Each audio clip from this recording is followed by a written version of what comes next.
10 emergency responders are on their way to Vanuatu to assess the damage and to begin providing medical assistance. The majority of the team have come from the National Critical Care and Trauma Response Centre in Darwin, which is preparing a full field hospital for deployment. Sky News Darwin reporter Dan Borscher filed this report.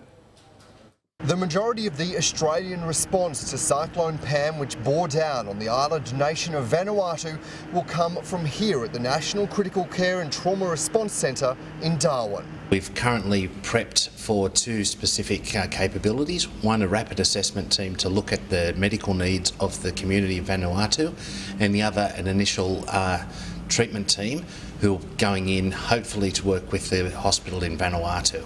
Made up of doctors and nurses as well as logisticians from fire and emergency services here in the Territory.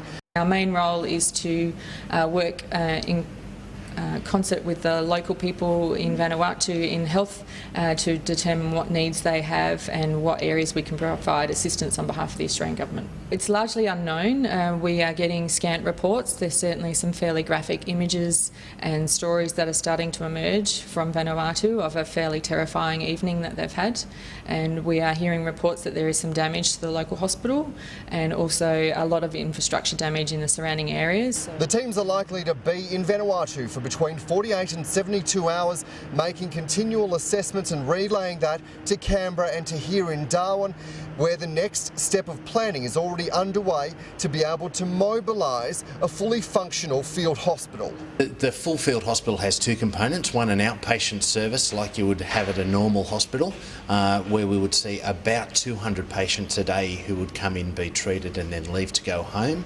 We also provide about a 60-bed facility, including surgery, including obstetrics, and a range of other services, which would stay on the ground and stay open for 24 hours a day. We have a commitment to be on the road and what we say is wheels up in about 4 hours from the time we're asked.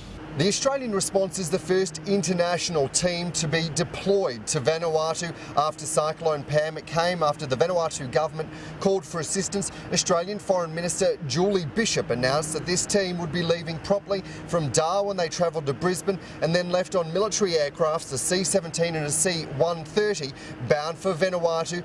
Just what they see when they hit the ground and what sort of support is needed from here on out remains the biggest question mark. Dan Borscher, Sky News, Darwin.